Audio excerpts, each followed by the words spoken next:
अस्सलाम वालेकुम। Lecture 60 start करते हैं जी। कल ये दो क्वेश्चंस हमने किए थे, 1 और 2। तो 1 में मैंने इसको यकम जनवरी करके ज़रा आसान कर दिया था क्योंकि कल पहला दिन था। तो इसको यकम फरवरी भी छोड़ो, यकम अप्रैल कर लेते हैं, को 3 महीने की डेप्रिसिएशन भी इसमें हम देख लेते हैं, आ जाएगी। ठीक है, तो मैंने अब इसको अज्यूम किया है क्वेश्चन नंबर 2 में कि ये डिस्पोजल हुआ था यकम अप्रैल 2013 में जाके, तीसरे साल में, साल के पहले दिन नहीं हुआ, तो 3 महीने और डेप्रिशिएट कर लेंगे। ठीक है ना। चलें,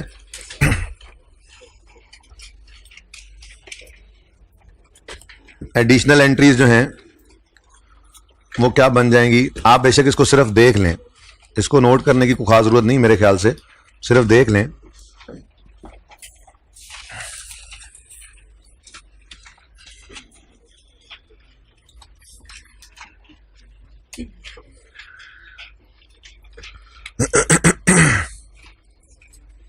अच्छा जी, अगर हमारा ये एसेट जो हमने कल, पहले थोड़ी सी रिवीजन करते हैं। मैंने आपसे कहा था कि अगर हमने किसी प्रॉपर्टी को, देखें ये स्टैंडर्ड सिर्फ लैंड एंड बिल्डिंग पे लगता है। अगर आपने कोई बड़ा जनरेटर खरीदा है 20-25 लाख का और वो खरीद के आगे लोगों को किराए पे देते हैं फंक्शंस पे या वैसे एक दफ्तरों को, तो आप कर तो एसेट को ही रेंटल पर्पज के लिए यूज रहे हैं और आपने एसेट खरीदा है फॉर रेंटल पर्पजेज, लेकिन इसके ऊपर IAS 16 ही लगेगा, कि इन्वेस्टमेंट प्रॉपर्टी में नहीं आएगा क्योंकि जनरेटर ना लैंड है ना बिल्डिंग है। ठीक है ना, और बात समझ रहे हो। आपने गाड़ी ली है, गाड़ी को किराए पे देते हो, अब गाड़ी भी तो एसेट है, रेंटल पे दे रहे हो, तो क्या इन्वेस्टमेंट प्रॉपर्टी लग जाएगा? नहीं, इन्वेस्टमेंट प्रॉपर्टी सिर्फ लगेगा लैंड एंड बिल्डिंग पे, ये ध्यान में रखो। अच्छा, अगली बात, लैंड और बिल्डिंग हमने रखी हुई है, अगर उसका मकसद है बेचना, हमने उसके ऊपर फॉर सेल की पट्टी लगाई हुई है, तो ये हमारी इन्वेंट्री है, IAS 2 के रूल्स अप्लाई होंगे।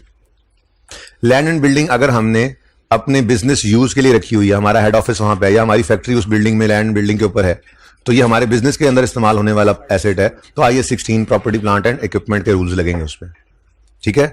और अगर हमने कोई लैंड एंड बिल्डिंग रखा हुआ है फॉर रेंटल पर्पजेज या फॉर कैपिटल एप्रिसिएशन या दोनों मकासद ही हैं, तो ऐसी सूरत के अंदर हमारा IAS 40 इन्वेस्टमेंट प्रॉपर्टी आगे बढ़ेगा और वो अप्लाई होगा ऐसी प्रॉपर्टी पे जिसका मकसद हो for rental, for capital appreciation और फॉर बोथ। एक बात हो गई। अगली बात हमने कही थी कि जी इनिशियल मेजरमेंट इसकी किस पे होती है हमेशा इन्वेस्टमेंट प्रॉपर्टी की। सबसे पहले बात की थी इनिशियल रिकग्निशन की, कब रिकॉर्ड करें? जब फ्यूचर इकोनॉमिक बेनिफिट्स प्रोबेबल हो और कॉस्ट रिलायबली मेजर हो सके तो रिकॉर्ड कर लो इसको, इन्वेस्टमेंट प्रॉपर्टी डेबिट कर लो, कैश क्रेडिट कर लो। अगली बात, ये डेबिट कर लो कितने से? इनिशियल मेजरमेंट किस पे हो? हमने कहा था जी वो एड कॉस्ट होगी और कॉस्ट में purchase price plus directly attributable cost होते हैं। फिर हमने कहा और सब्सीक्वेंट मेजरमेंट, सर ने कहा 2 मॉडल है मेरे पास, एक कॉस्ट मॉडल है जो 100% सेम है IAS 16 के साथ, और दूसरा है फेयर वैल्यू मॉडल जिसके अंदर जो टोटली डिफरेंट IAS 16 से, इसके अंदर हमने डेप्रिशिएट नहीं करना, ये रेंट पे फेयर वैल्यू पे उठाकर ले जाएंगे और गेन लॉस को ले जाएंगे प्रॉफिट एंड लॉस में। यही बातें हुई थी, बोलो। फिर हमने एक सवाल देखा था, यकम जनवरी 11 को हमने इन्वेस्टमेंट प्रॉपर्टी खरीदी थी 70 रुपए की, कॉस्ट मॉडल यूज करें तो उसकी यूजफुल लाइफ के ऊपर से डेप्रिशिएट करना था। तो कॉस्ट मॉडल यूज करते हुए हमने इन्वेस्टमेंट प्रॉपर्टी डेबिट करके कैश क्रेडिट किया था और ये रेंट पे उसको 4 साल उसकी लाइफ थी, 10 साल लाइफ थी। हमने सिर्फ बिल्डिंग पोर्शन को डेप्रिशिएट किया, depreciation expense debit, accumulated depreciation credit 4 रुपए से। अगले साल भी फिर सिर्फ डेप्रिशिएट किया था और हमारी इनकम स्टेटमेंट और बैलेंस शीट पहले 2 साल की ब्लैक वाली कुछ इस तरह से नजर आ रही है कि एसेट अकाउंट, एसेट जो है वो बुक वैल्यू पे नजर आ रहा है और इनकम स्टेटमेंट में डेप्रिसिएशन एक्सपेंस जाता हुआ नजर आ रहा है। ठीक है। अब इसी मॉडल के ऊपर रहते हुए अगर हमारी इन्वेस्टमेंट प्रॉपर्टी बिकने जा रही है तो क्या करेंगे? तो उसके अंदर मैंने आपको कहा था कि भाई जैसे IAS 16 जैसा 100% जो है कॉस्ट मॉडल, तो फिर एंट्री भी वही होनी है। ठीक है, तो entry accumulated depreciation debit, cash debit और PPE की बजाय इन्वेस्टमेंट प्रॉपर्टी ने क्रेडिट होना था। लेकिन कल वाले सवाल में मैंने अज्यूम कर लिया था यकम जनवरी 13 पे ये बिक रहा है। आज मैंने इसको थोड़ा सा चेंज करके क्या कह दिया आपको कि डिस्पोजल डेट है यकम मार्च, तो अगर यकम अप्रैल सॉरी, तो फिर इसका मतलब 31 मार्च तक 3 महीने मजीद डेप्रिशिएट करना पड़ेगा। तो 31 मार्च या यकम अप्रैल जो भी लिख लो, एक बार आपको ये एंट्री भी पहले करनी पड़ेगी, डेप्रिसिएशन एक्सपेंस डेबिट और एक्यूमुलेटेड डेप्रिसिएशन क्रेडिट। 40 रुपए कॉस्ट है बिल्डिंग की जिसको डेप्रिशिएट कर रहे हैं, लाइफ थी इसकी 10 साल, यहां से तो 1 साल की डेप्रिसिएशन निकलनी है ना, हमें चाहिए इस वक्त 3 महीनों की डेप्रिसिएशन, तो 3/12 कितना आ गया जी? 1 रुपए की डेप्रिसिएशन मजीद चार्ज की और फिर अब इसको हम डिस्पोज करने लगे। अब मेरी चाहत यह है कि आप पिछले 2 साल की डेप्रिसिएशन और अकोमोडेशन को देखे बगैर पिछली एंट्री को देखे बगैर अपनी एंट्री करें ना। देखे वैसे तो नजर आ रहा है अकोमोडेशन डेबिट कितने से करना है, 4, 4, 8 और 1, 9, लेकिन जरूरी थोड़ा ही है कि 3 साल की एंट्रीज हुई पड़ी हो। तो अपने असूल पे रहते हैं, हम जनरल एंट्री ऑफ डिस्पोजल लिखते हैं, अकोमोडेशन डेबिट, कैश डेबिट और एसेट जिसका नाम इन्वेस्टमेंट प्रॉपर्टी है वो क्रेडिट। अब यहां पर अपने असूल लगाते हैं, हाँ भाई इन्वेस्टमेंट प्रॉपर्टी ने क्रेडिट होना है उसी अमाउंट से जो उस अकाउंट के अंदर पड़ी हुई है। अगर हम कॉस्ट मॉडल पे चल रहे हैं तो एसेट अकाउंट के अंदर इन्वेस्टमेंट प्रॉपर्टी की फेयर वैल्यू बड़ी होगी, कॉस्ट भी बड़ी होगी ना, तो फिर क्रेडिट भी क्या करेंगे, कॉस्ट। कॉस्ट कितनी थी जी, 70। नेक्स्ट, एक्यूमुलेटेड डेप्शन अकाउंट को डेबिट करेंगे जाने वाले एसेट की एक्यूमुलेशन से डेट ऑफ परचेज से डेट ऑफ सेल तक की। अब नहीं देखना पीछे 4, 4 और 1, वो तो पता लग जाएगा ना, हम तो इसकी डायरेक्ट एंट्री करना सीखेंगे। समझो पीछे कोई एंट्री हुई नहीं हुई तो एक्यूमुलेशन हम यहीं पे ब्रैकेट में भी निकाल लिया करते थे जब थोड़े बड़े हो गए तो हम कहते थे जी 40/10, 1 साल की डेप्रिसिएशन आ गई। अब डेट ऑफ परचेज से डेट ऑफ सेल तक लाइफ गिन लेते हैं, ठीक है। तो 1 जनवरी 11 को एसेट खरीदा तो 31 दिसंबर 11 तक 1 साल, 31 दिसंबर 12 तक 2 साल और 31 मार्च 13 है तो 3/12 का मतलब 0.25 ईयर्स होता है। तो इसका मतलब टोटल लाइफ इसकी गुजर गई है हमारे पास 2.25 ईयर्स, ठीक है जी। तो ये आंसर आ गया 9। वो नजर आ रहा था लेकिन हमने उसको यूज नहीं किया क्योंकि जरूरी तो नहीं है 2 साल की एंट्रीज करके हम यहां पे आए हों। तो अक्यूमुलेटेड डेप्शन ने डेबिट होना है 9 से, इन्वेस्टमेंट प्रॉपर्टी ने क्रेडिट होना है 70 से, और कैश कितना आया था जी, कैश कितना आया था 75, 75 की ये बेची थी, हमारे पास profit and loss account credit हो जाएगा 14 से, और ये 14 क्या है, गेन है। क्या है ये, गेन, ठीक है। सिर्फ मैंने डेट ऑफ परचेज बदली है बच्चों, सिर्फ इसलिए कि आपको ये ना लगे कि सर ये क्या बात हुई, आपने उस दिन 1 जनवरी पे बेच दिया, अगर नहीं होता तो क्या होता, तो क्या होता यार, जैसे आज तक होता है 3 महीने डेप्शन करते और फिर 2 साल 3 महीने की डेप्शन को यहां से एक्यूमुलेशन निकाल देते और ठीक है मसला। चेंज क्या आ जाएगा, चेंज ये आ जाएगा, जरा वो 13 भी बदल के 14 हो गया ना, जरा ऐसे 13 लग रहा था कल। अच्छा चलें छोड़ें जी। डेप्रिसिएशन ये प्रॉफिट एंड लॉस के अंदर एडिशनल चीज क्या आ जाएगी, 14 रुपए का गेन ऑन डिस्पोजल। इसका मतलब ये हुआ इन्वेस्टमेंट प्रॉपर्टी के स्टैंडर्ड ने तो कहा था ना कि ईयर एंड पे फेयर वैल्यू पर उठाकर ले जाओ तो भी gain loss profit and loss में जाता है। डिस्पोजल अगर हो जाए इन्वेस्टमेंट प्रॉपर्टी का तो चाहे कॉस्ट मॉडल है चाहे फेयर वैल्यू मॉडल है, गेन लॉस हमेशा की तरह आज भी प्रॉफिट, ये पुरानी ट्रीटमेंट ही है। गेन या लॉस, हमने नई चीज क्या सीखी, फेयर वैल्यू गेन लॉस को भी प्रॉफिट एंड लॉस में ले जाओ। आइए 16 कहता था फेयर वैल्यू पर उठाकर रखा है, रीवैल्यू किया है तो गेन लॉस ओसीआई से रूट कराकर इवन सरप्लस में ले जाओ। ओसीआई से रूट कराना अभी सिखाऊंगा statement of change in equity के टॉपिक में ना, ठीक है। लेकिन अभी आपको यही बताया कि प्रॉफिट एंड लॉस में नहीं लेके जाते हम, रीवैल्यूएशन सरप्लस को, रीवैल्यूएशन सरप्लस को अलग इक्विटी के अंदर रखते हैं। ये सिखाया हुआ है ना, वहां पे ये सीखा था कि गेन ऑन रीवैल्यूएशन आ जाए तो उसे प्रॉफिट एंड लॉस में नहीं ले जाना बल्कि रीवैल्यूएशन सरप्लस के अंदर रखना है, ऐसे ही सीखा हुआ है। लेकिन यहां पे हमने क्या सीखा कि अगर IAS 40 की प्रॉपर्टी है तो फिर फेयर वैल्यू गेन लॉस को कहां ले जाओ, प्रॉफिट एंड लॉस में। ये नई चीज थी, वरना गेन लॉस ऑन डिस्पोजल तो पहले भी प्रॉफिट एंड लॉस के अंदर जाता था, आज भी प्रॉफिट एंड लॉस के अंदर जा रहा है, इसमें कोई नई चीज नहीं थी, तो ठीक है। अच्छा अगर हम फेयर वैल्यू मॉडल पर हैं तो मुझे बताएं फेयर वैल्यू मॉडल में 13 वाले साल में डेप्रिसिएशन करेंगे, डेप्शन नहीं करेंगे, ठीक है। अच्छा अब जिस दिन इसको बेचना है उस दिन एंट्री क्या होगी, उस दिन एंट्री होगी क्रॉस, देख लेना है, देख लिया होगा क्रॉस है। एक्यूमुलेशन को डेबिट करेंगे, नहीं भाई नहीं, एक्यूमुलेशन का तो कोई ताल्लुक, हमने तो फेयर वैल्यू मॉडल में कहा था, पहली बात ये की थी डू नॉट डेप्रिशिएट, तो इस अकाउंट का कोई वजूद नहीं होना डिस्पोजल के दिन जब एंट्री होगी तो, ठीक है। बाकी सारी एंट्री सेम है, ये इसलिए लिखा, एक तो ये याद रह जाए कि एक्यूमुलेशन के नाम के कोई वजूद नहीं है, और दूसरा ये कंफर्टेबल हो जाए आप कि बाकी एंट्री सेम ही है। क्या मतलब, कैश ने आना है तो कैश डेबिट, ठीक है। उसके बाद इन्वेस्टमेंट प्रॉपर्टी ने क्रेडिट होना है। अब इन्वेस्टमेंट प्रॉपर्टी अकाउंट के अंदर जो पड़ा होगा वही निकलेगा ना, तो इन्वेस्टमेंट प्रॉपर्टी अगर फेयर वैल्यू मॉडल पे है तो इन्वेस्टमेंट प्रॉपर्टी क्या शो करती है, लेटेस्ट फेयर वैल्यू, यानी पिछले साल के एंड पे जो 65 था वही इस साल के शुरू में 65 था। अब ये नहीं करना कि 31 मार्च पे पहले इसको उठा के फेयर वैल्यू पे ले आए, और यार अल्टीमेटली आप gain loss profit and loss में लेकर जा रहे हो ना, तो बस जो पिछले साल के एंड पे या इस साल के शुरू में फेयर वैल्यू पड़ी थी वही पड़ी है एसेट अकाउंट में, उठा के बाहर फेंक दो, ठीक है। तो एसेट अकाउंट में से यानी इन्वेस्टमेंट प्रॉपर्टी अकाउंट में से क्या निकलेगा आज, कॉस्ट ना, अच्छा फेयर वैल्यू कितनी है जी 65, ये बिका है 75 का, तो प्रॉफिट एंड लॉस अकाउंट में बैलेंसिंग फिगर 10 रुपए की चली गई, ठीक है। ये 10 रुपए का गेन आ गया। अगर बैठ के घर सोचा हो ना किसी ने तो रिजल्टेंट एंड पे जाके लाइफ के एंड पे सेम ही बन रहा होता है, ये सिर्फ टाइमिंग ही बदल रही होती है। कोई डेप्रिशिएट करके थोड़ा थोड़ा एक्सपेंस आउट कर रहा है और फिर एकदम से ज्यादा गेन रिकॉर्ड कर रहा है, और कोई थोड़ा थोड़ा करके गेन लॉस रिकॉर्ड करता जा रहा है, और फिर ईयर एंड के ऊपर हर ईयर एंड पे तो जिस दिन बिकता है उस दिन फर्क थोड़ा रह जाता है। बहरहाल ये सोचने की हमें कोई जरूरत नहीं, काम हमारा चल रहा है। यहां तक कोई मसला, ये हमने कल बात की थी, ऐसा ही है। गेन ऑन डिस्पोजल भी आ गया, ये है मुकम्मल कहानी हमारी कल वाली, ठीक हो गया, आपकी क्लास में किया हुआ सवाल था, बस जरा ये एंट्री मैंने थोड़ा सा डाटा बदल के करवा दी है। ठीक है,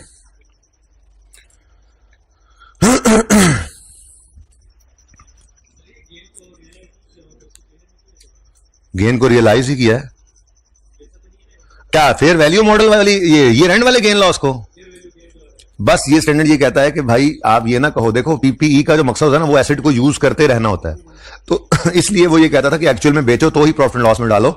इन्वेस्टमेंट प्रॉपर्टी इन्वेस्टमेंट पर्पज के लिए है ना, तो किसी भी वक्त अच्छी कीमत लग जाए तो हम बेच सकते हैं इसको, इसलिए स्टैंडर्ड ये कहता है कि इस इन्वेस्टमेंट प्रॉपर्टी के स्टैंडर्ड में जो एसेट आएगा उसके ईयर एंड पे जो फेयर वैल्यू गेन लॉस हो उसे रियलाइज ही समझो भाई।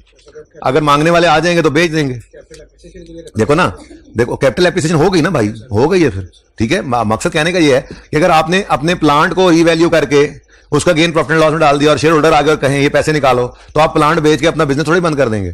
लेकिन एक इन्वेस्टमेंट पे एक प्लॉट पड़ा हुआ है, आपने उसका गेन लॉस प्रॉफिट लॉस में डाला है, यूजर आ जाता है कि यार ये मुझे दे दो, तो आपको ठीक है यार बेच दो और ले लो।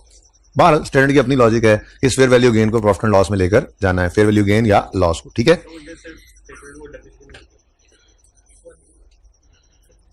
अच्छा सवाल बदल गया है ना यार, सवाल बदल गया दोनों यार, ये लो यार। भाई समझ आएगी भाई ने क्या कहा है? हाँ भाई ने क्या डेप्रिसिएशन नहीं लिखी आपने, फिर ये भी सही कराओ ना, ये भी फिर। अच्छा ये तो सही है, मैं उसकी बात कर रहा हूँ, ये 10 सही है। ओके चलें जी आगे। अच्छा जी, अब आज हम बात करते हैं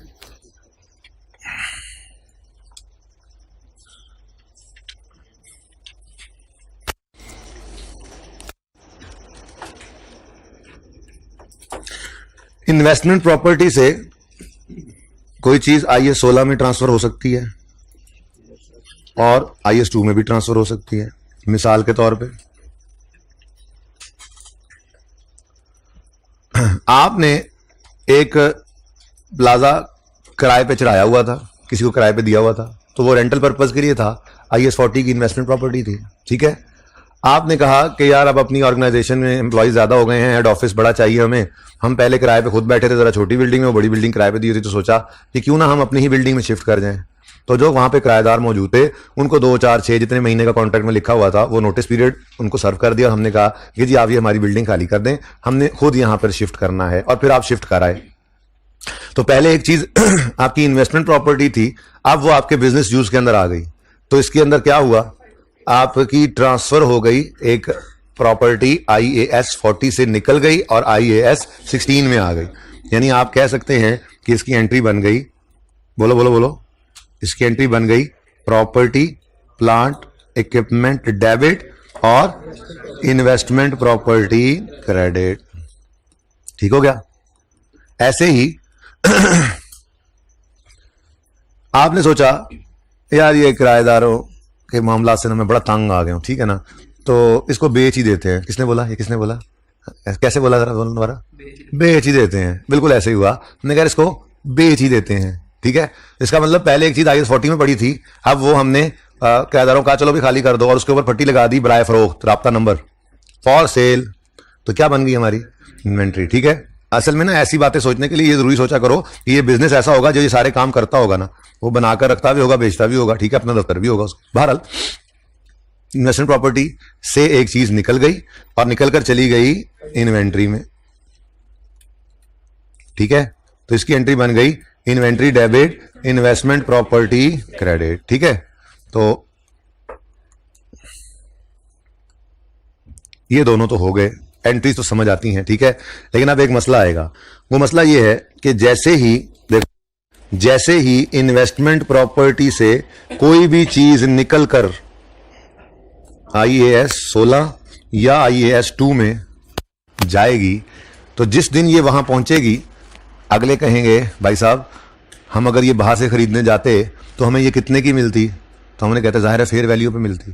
तो ये कहेगा तो आपके पास फेयर वैल्यू मॉडल है ना, ये दोनों कहेंगे फेयर वैल्यू मॉडल है ना, आप इस बिल्डिंग को at the date of transfer लेकर आओ अब फेयर वैल्यू पर, जो गेन लॉस हो प्रॉफिट एंड लॉस में डालो, और जो आज की फेयर वैल्यू है ये हमें दे दो, ये हमारी कॉस्ट बन जाएगी, ये हमारी कॉस्ट बन जाएगी। उससे आगे फिर हम इस कॉस्ट को लेकर चलेंगे। IAS 16 में फेंका है तो IAS 16 कॉस्ट पर लेकर इस कॉस्ट को इनिशियल मेजरमेंट वाली कॉस्ट समझेगा, और अगर ईयर एंड पे कॉस्ट मॉडल लगाना है तो उस कॉस्ट को डेप्सिट कर देगा, और अगर ईयर एंड पे फेयर रिवैल्यूएशन मॉडल लगाना है तो फिर वो रिवैल्यूएशन की तरफ चला जाएगा, कंपेयर करेगा उसी कॉस्ट से जो इस दिन IAS 40 ने फेयर वैल्यू पर लाकर दे दी। ठीक है, तो इन्वेस्टमेंट प्रॉपर्टी से जब भी कोई चीज जाएगी IAS 16 में या IAS 2 में तो क्या करेगा investment property, date of transfer की फेयर वैल्यू निकालेगा।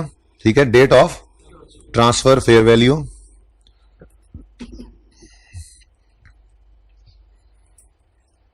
बस इतना लिख देते हैं निशानी के तौर पर, date of transfer fair value पर उनको दे देगा। अब डेट ऑफ ट्रांसफर पर अगर फेयर वैल्यू पे इन्वेस्टमेंट प्रॉपर्टी लाना है तो उसके पास मॉडल मौजूद है। वो क्या है फेयर वैल्यू पर उठाकर ले जाओ, gain loss profit and loss में ले जाओ। तो अगर डेट ऑफ ट्रांसफर की फेयर वैल्यू पर लेकर जाना है एसेट को, इन्वेस्टमेंट प्रॉपर्टी को, कोई मसला नहीं है, उठाकर उसको फेयर वैल्यू पे लाएगा और फिर क्रेडिट इन्वेस्टमेंट प्रॉपर्टी और डेबिट वो लेगा, एसेट अकाउंट, पीपीई या इन्वेंटरी, और जो अमाउंट डेबिट होगी ना उनके अंदर वो उनकी कॉस्ट बन जाएगी। उससे आगे फिर वो अपने रूल्स खुद लगाते रहेंगे। ये बात समझ आई? ये क्या है? Transfer out of investment property, transferred from investment property. ठीक हो गया? क्या दोबारा बताऊं?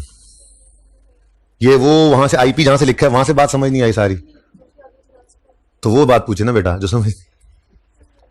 मैं ये कहा कि इन्वेस्टमेंट प्रॉपर्टी ने डेट ऑफ ट्रांसफर पे इस प्रॉपर्टी को फेयर वैल्यू पे लाना है, ले आए, ला सकते हैं, फेयर वैल्यू मॉडल है ना, क्योंकि स्टैंडर्ड ने ये कहा कि आपने ट्रांसफर करना है फेयर वैल्यू पर अगले एसेट को, तो फेयर वैल्यू पर लेकर आते हैं तो गेन है या लॉस है, प्रॉफिट एंड लॉस में डालने की जाते हैं IAS 40 को।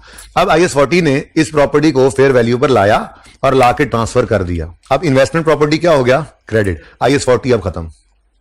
अब अगर ये इन्वेस्टमेंट प्रॉपर्टी से निकल के पीपीई में गया है तो ये जो आज की फेयर वैल्यू है ये पीपीई के लिए इनिशियल मेजरमेंट वाली कॉस्ट बन जाएगी और उससे आगे वो अपने रूल्स लगाएगा। और अगर ये यहां से निकल कर गई है IAS 2 इन्वेंट्री में तो ये इन्वेंट्रीज के लिए इनिशियल कॉस्ट बन जाएगी और फिर वो अपने रूल्स लगाएगा, लोअर ऑफ कॉस्ट और एनआरवी बैलेंस शीट पे रख रहा होगा, इसका कोई सरोकार नहीं। यहां पर सिर्फ इतनी बात है, अगर इन्वेस्टमेंट प्रॉपर्टी से इसने निकल कर जाना है तो फेयर वैल्यू पर आज के दिन लेकर आओ, gain loss profit and loss में डालो और ये फेयर वैल्यू अगले को देकर कहो ये तुम्हारी कॉस्ट है आज से। समझ आ गई अब? अच्छा, ये तो होगी transfer out of investment property. ऐसा भी तो हो सकता है कि आपकी IAS 16 में एक प्रॉपर्टी पड़ी है, ठीक है, क्या मतलब, आपका हेड ऑफिस है, आपने सोचा यार वर्क फ्रॉम होम ही करते हैं, ठीक है, सारे एम्प्लॉयज को कहा वर्क फ्रॉम होम करेंगे जी, ठीक है, और आपकी ये बिल्डिंग जो हेड ऑफिस इस्तेमाल हो रही थी वो हंस ले तू, ठीक है ना भाई, फिर हासा निकलना है। अब ये जो बिल्डिंग इस्तेमाल हो रही थी, टेस्ट आप लोगों को मिल गया? Yes sir. ये टर्म टेस्ट कल डिस्कस करेंगे, दिल तो था कोई ऐसी स्टील वाला सवाल आज डिस्कस कर दूंगा, लेकिन वो मैं फिर ना इन्वेस्टमेंट प्रॉपर्टी का नोट बनवाने लग गया, वो नोट बना लिया, बोझ आज उतर गया, बोझ आज इन्वेस्टमेंट प्रॉपर्टी का उतर गया। उसके बाद अब ये है कि इसकी थोड़ी बहुत बात, थोड़ी थ्योरी, थोड़ी अंग्रेजी, कोई MCQ, कोई छोटी मोटी बात रह गई है तो रह गई है, इसलिए मैंने कहा कोई नहीं, कल रिलैक्स होकर कुछ इन्वेस्टमेंट प्रॉपर्टी करेंगे, कुछ टेस्ट डिस्कस करेंगे, परसों जो टेस्ट रह गया वो डिस्कस करेंगे, इसको थोड़ा एक और दिन दे देंगे ताकि ये भी 7 साल थोड़ा और प्रोलॉन्ग हो जाए, थोड़ा टाइम मिल जाए आप लोगों को, जितना टाइम मिल जाता है आप जरा कंफर्टेबल हो जाते हैं उस टॉपिक में, ठीक है ना। बहरहाल कहा था आपको सबसे आसान टॉपिक हमारे पूरे सिलेबस का है ही, अभी तक लग भी रहा है आपको। अच्छा, अभी नोट बनाएंगे, आपको लगेगा कि यार ये क्या झलकियां चल रही हैं, IAS 16 की बस थोड़ी सी बातें चेंज हुई हैं, IAS 16 की झलकियां चल रही हैं। छोटा भाई जो है, अच्छा IAS 16 पहले आया था, ये बाद में आया, इसलिए छोटा भाई, ओके। क्या कह रहा था मैं? हाँ, IAS 16 में आपके पास एक प्रॉपर्टी पड़ी है, आप हेड ऑफिस, आपका एक हेड ऑफिस है और आपने सोचा वर्क फ्रॉम होम किया करेंगे, आपने सारे एम्प्लॉइज को कहा चलो घर चले जाओ, दफ्तर खाली हो गया, आपने कहा चलो यार अब इसको किराए पे चढ़ा देते हैं, हमने क्या करना, और एक छोटा सा कमरा आपने वहीं पर या कहीं और अलग रख लिया अपने लिए, जहां पे आपने एक बंदा बिठा के फोन लगा के प्रिंटर शिंटर लगा के काम चलाना ना, तो काम तो सारे घर से कर रहे हैं, ठीक है। अब ये पहले IAS 16 के प्रॉपर्टी प्लांट इक्विपमेंट था, आज ये क्या हो गया, इन्वेस्टमेंट प्रॉपर्टी बन गया, रेंटल पे जो चला गया। तो ऐसा भी तो हो सकता है कि ट्रांसफर जो है वो IAS 16 के प्रॉपर्टी प्लांट इक्विपमेंट से IAS 40 की इन्वेस्टमेंट प्रॉपर्टी बन रहा हो हमारा एक एसेट। तो ऐसी सूरत में क्या होगा, ऐसी सूरत में पहली बात तो एंट्री क्या होगी, इन्वेस्टमेंट प्रॉपर्टी डेबिट और property plant and equipment credit. बड़ी सिंपल है, ये तो मैंगो मैन भी कर ले एंट्रीज, ठीक है ना। मैंगो मैन थोड़ा बहुत जिसको अकाउंटिंग का नॉलेज हो वो भी एंट्री कर सकता है, ठीक है। तो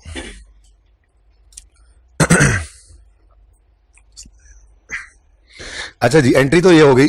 अब किस अमाउंट से हो, अब जैसे ही ये प्रॉपर्टी लेकर बड़ा भाई पहुंचेगा छोटे भाई के पास तो वो कहेगा बड़े भैया जैसी करनी वैसी भरनी, जब मैं तुम्हारे पास प्रॉपर्टी लेके आया था तुमने कहा था फेयर वैल्यू पर लाओ, और मुझे तो फेयर वैल्यू ही चाहिए, तो जैसी करनी वैसी ही भरनी। चलो फटाफट इसको लेके आओ फेयर वैल्यू पर, और जो इस दिन की फेयर वैल्यू होगी वो मेरी डीम्ड कॉस्ट, वो मेरी कॉस्ट कहलाएगी।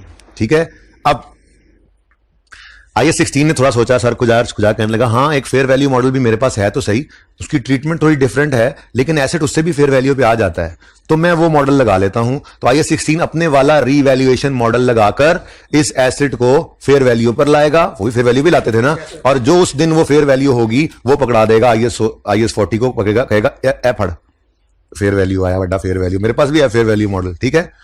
तो एंट्री करेगा वो asset debit revaluation surplus credit, अगर कोई सरप्लस आया मिसाल के तौर पर, ठीक है, कोई सरप्लस ही मसला होना है आपको, बहरहाल एसेट पीपीई को बढ़ा लेगा, PPE debit revaluation surplus credit gain record कर लिया, और फिर क्या करेगा PPE credit investment property debit. अब होगा क्या, अब आपके दिलों में आ रही होगी, और वो जो रीवैल्यूएशन सरप्लस पड़ा रह गया उसका क्या करें, उसको कहीं नहीं करना, जहां पड़ा वहां पड़ा रहे। ठीक है। ये सवाल कराने दो, आज आपको जो होमवर्क देना है ना दस्तगीर लिमिटेड, उसमें इन्वेस्टमेंट प्रॉपर्टी, गवर्नमेंट ग्रांट और पीपीई ये तीनों मिक्स हैं, पास पेपर का सवाल है, वो आपका होमवर्क है आज, कल जाहिर है वो करवाऊंगा। ठीक है। तो उसके अंदर जाके आपको चूंकि फिगर सामने होंगी, डेट्स होंगी, एंट्रीज होंगी, तो ये बात ज्यादा बेहतर समझा सकूंगा। बहरहाल आपकी बला से फिगर जो इधर आनी है इन्वेस्टमेंट प्रॉपर्टी, आज तो इन्वेस्टमेंट प्रॉपर्टी पढ़ रहे हैं ना, तो इन्वेस्टमेंट प्रॉपर्टी में जो चीज आनी है वो उस दिन की फेयर वैल्यू डेबिट हो जानी है, बस उससे आगे आपने इन्वेस्टमेंट प्रॉपर्टी अप्लाई करना है। अभी छोड़े जो सरप्लस आ गया उसका क्या करना है IAS 16 के अंदर, वो सवाल के अंदर आता है तो फिर देख लेंगे। बहरहाल बात वही हो गई कि इसने भी क्या करना है, इसने भी डेट ऑफ, क्या करना है जी, date of transfer fair value पर लेना है। ऐसे तो पूरा नहीं आएगा, इसको भी ऐसे ही करते हैं, ये ऐसे हैं, और ये भी क्या कर रहा है, ये भी क्या कह रहा है, date of transfer fair value. ठीक है भाई साहब, डेट ऑफ ट्रांसफर की फेयर वैल्यू दो मुझे, तो फिर उसने कर दिया डेट ऑफ ट्रांसफर पर फेयर वैल्यू पर, date of transfer fair value. ठीक हो गया जी, डन।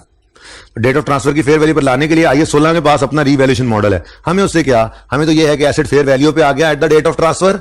अब ये फेयर वैल्यू इन्वेस्टमेंट प्रॉपर्टी में जब डेबिट होगी तो ये इस दिन से इसकी इनिशियल मेजरमेंट वाली कॉस्ट बन गई, समझो, क्योंकि बाहर से खरीदते तब भी तो ये इनिशियल मेजरमेंट जो कॉस्ट पे होती है वो उस दिन की कॉस्ट उसकी फेयर वैल्यू ही होती है ना, तो यूं समझो अब यहां से इन्वेस्टमेंट प्रॉपर्टी का ये एसेट बन गया। उससे आगे अगर कॉस्ट मॉडल लगाएगा तो इसको डेप्रिशिएट करेगा इसी कॉस्ट को, अगर फेयर वैल्यू मॉडल लगाएगा तो इस कॉस्ट को ईयर एंड की फेयर वैल्यू से कंपेयर करके गेन लॉस रिकॉर्ड कर लेगा। कोई मसला?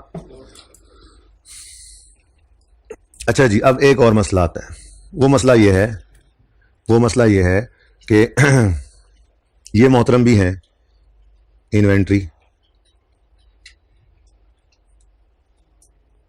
है ना, ये भी इन्वेंट्री यानी IAS 2 में एक चीज पड़ी थी, ठीक है, और ये उठाकर ले आए हम इन्वेस्टमेंट प्रॉपर्टी में। ऐसा भी हो सकता है, क्यों नहीं हो सकता जी। आपने एक प्लाजा फॉर सेल रखा हुआ था, 2 साल हो गए बिक नहीं रहा, आपने कहा यार छोड़ो यार, उतारो फटी, लिखो किराए के लिए खाली है रब्ता नंबर फॉर रेंट। तो अब क्या कर रहे हो आप, पहले जिसको हेल्ड फॉर सेल रखा हुआ था अब उसको आप रेंटल पर्पज में यूज करने लगे हो, तो इंटेंशन यूज बदला, स्टैंडर्ड बदल गया भाई, स्टैंडर्ड बदल गया। ठीक है, अब स्टैंडर्ड बदल के इन्वेस्टमेंट प्रॉपर्टी लगाना है तो सबसे पहले तो मुझे जर्नल एंट्री बता दो। इन्वेस्टमेंट प्रॉपर्टी में एक एसेट आया ना, तो इन्वेस्टमेंट प्रॉपर्टी डेबिट और कहां से निकला है, तो इन्वेंट्री क्रेडिट। ठीक है जी, अब अगली बात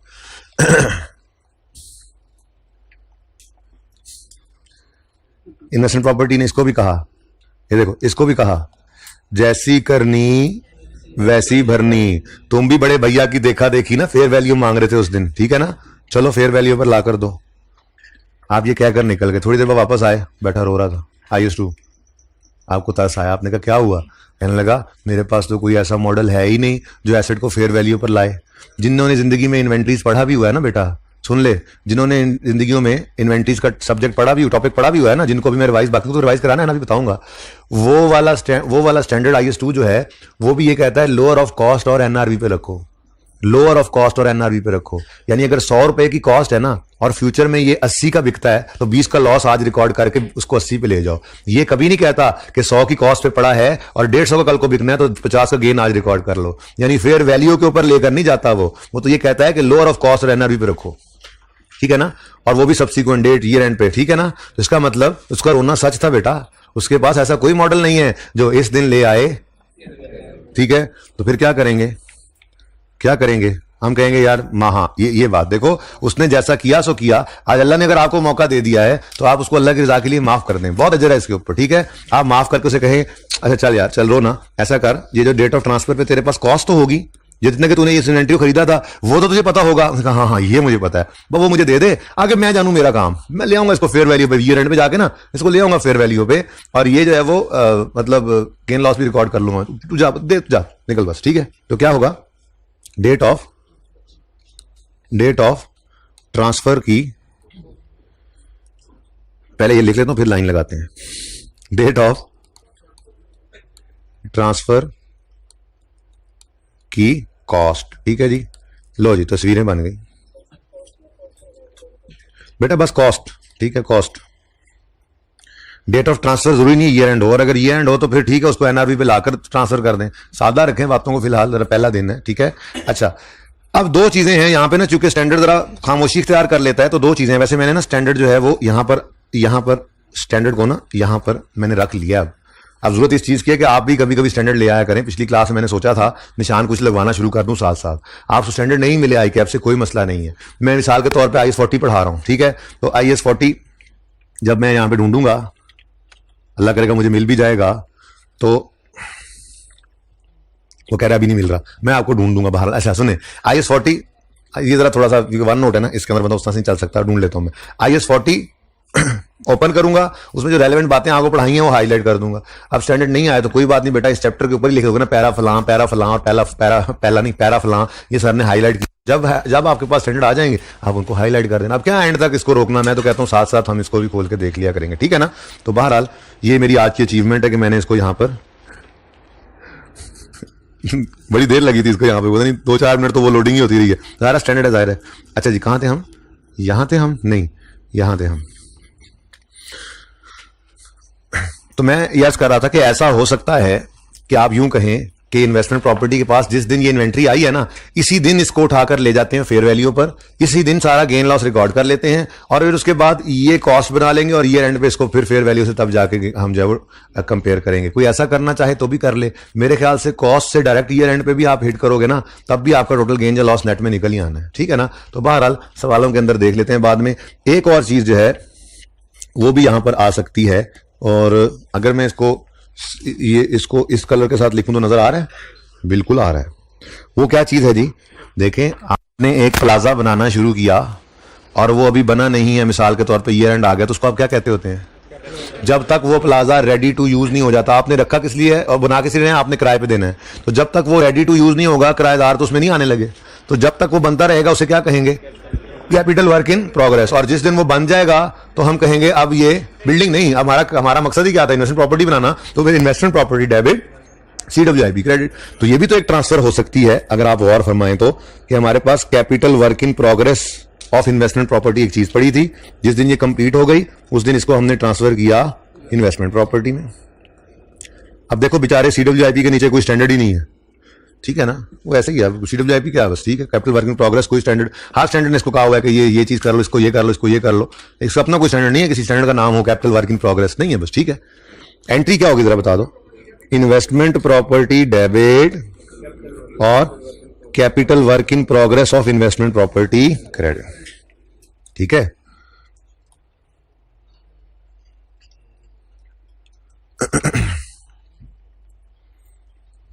अच्छा अब अगली लड़ाई शुरू होती है जी, क्या करें जी, क्या करेंगे जी भाई, इसके पास कौन सा, इसका तो नाम हमने स्टैंडर्ड का कभी नहीं सुना, आप फेयर वैल्यू मॉडल की बात करते हैं, तो ये भी वही काम करेंगे, डेट ऑफ ट्रांसफर की कॉस्ट, ठीक है जी, ये दे देंगे हम इन्वेस्टमेंट प्रॉपर्टी को, आगे वो जाने और उसका काम जाने। उसी दिन इसको उठाकर ले आए फेयर वैल्यू पर, उसकी मर्जी, उसी दिन ना लाए बाद में ले आए, इसकी मर्जी, ठीक है। अच्छा ये ना वैसे बनाने की जरूरत नहीं है टेबल, ये टेबल ना मैंने, वैसे मुझे ये ज्यादा बेहतर लग रहा है, आपस की बात है, ये ज्यादा बेहतर लग रहा है, लेकिन इससे पिछली अटेम्प्ट जो गुजरी है उसमें मैंने बच्चों को एक टेबल बनवाया था तो वो मैंने किताब में डाल दिया था, अब अगली बार फिर ये वाला डाल दूंगा इस तरह का कुछ बना के, ठीक है ना। तो फिलहाल तो आप अपने अगर नोट्स के अंदर आए तो ये बाद में तस्वीर बना लेना, तो ये आपको पेज नंबर 298 पे एक टेबल सा नजर आएगा, तो ये पांचों केसेस यहां पर लिखे हुए हैं।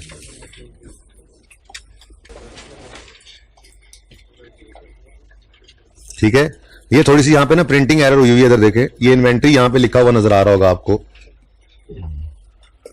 ठीक है, ये इन्वेंट्री इसके नीचे नहीं है जी, ये बेसिकली ये इन्वेंट्री उधर लिखा होना चाहिए था, तो ये गलती से प्रिंटिंग एरर है, यहाँ पे आ गए, ठीक हो गया। अच्छा जी, यहां पे वही सारे केसेस हैं, आपने इसको एक दफा पढ़ लेना है, ठीक है, इसको एक दफा पढ़ लेना है आपने। अच्छा, तकरीबन ना ये डिस्क्लोजर सिर्फ रह गए हैं जो मैं इंशाल्लाह कल पढ़ा दूंगा, आज नोट बनवाता हूं इसका, फिर कल नोट जब बन जाएगा ना तो उसकी अंग्रेजियां जो है वो हम आके पढ़ लेंगे, जैसे आगे 16 में किया था, ठीक है ना। तो ये ऑलमोस्ट स्टैंडर्ड मेरी तरफ से ओवर ही है, बस 1-2 दिन इसको जरा प्रोलॉन्ग करूंगा मैं साथ साथ टेस्ट की डिस्कशन के, कि कोई कमी बेशी हो आप लोगों की तरफ रहती हो, मेहनत के अंदर कुछ मसले मसाइल हो, जो भी हो वो आप जरा इसको साथ में ला लें, ये ना हो कि ये पीछे रह जाए, ठीक है।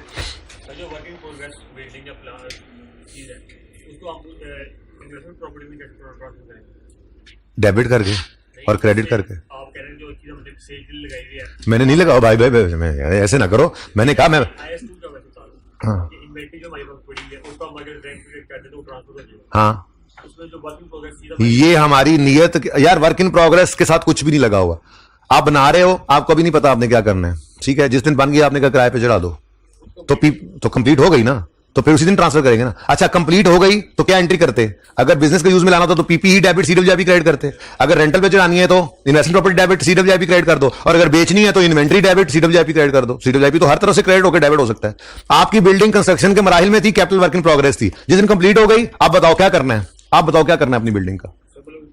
नहीं करना, मैं पूछ रहा हूं क्या करना है, तुमने बेचनी है, किराए पे देनी है, या अपने इस्तेमाल में रखनी है। फिर सुनो मेरा सवाल, फिर सुनो, आपकी बिल्डिंग बन रही है, बन गई है, मैंने आपको खबर दी फोन करके, भाईजान बिल्डिंग कंप्लीट है, क्या करना है इसका, तो बस इन्वेस्टमेंट प्रॉपर्टी डेबिट सीडब्ल्यूआईपी क्रेडिट, ठीक है। साथ वाले भाई की बिल्डिंग तैयार हो, हाँ भाईजान आपकी बिल्डिंग तैयार हो गई है, क्या करना है, इन्वेंट्री बेचना है, तो फिर इन्वेंट्री डेबिट सीडब्ल्यूआईपी क्रेडिट। हेलो हजरत, आपकी बिल्डिंग में तैयार हो गई है, क्या करना है, रेंट पे देना है यार, उसने दे लिया ना, तुम अपने बिजनेस में इस्तेमाल कर लो, तुम्हारे पास हेड ऑफिस ही नहीं है, कोई नवा काम कर लो, तो पीपीई डेबिट सीडब्ल्यूआईपी क्रेडिट, बात समझ गए। अच्छा जी,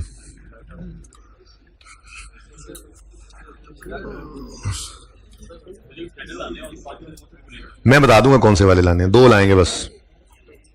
ये सांप वाला सवाल करेंगे जी आज।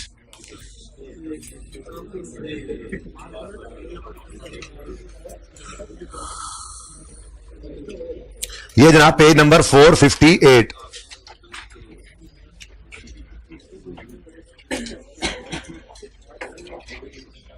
रिक्वायरमेंट चेक करो, रिक्वायरमेंट, बाकी गल्ला छड़ दो। Show investment property note,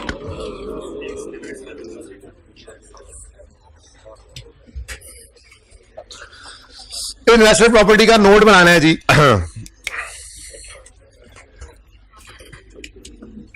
snake limited notes to the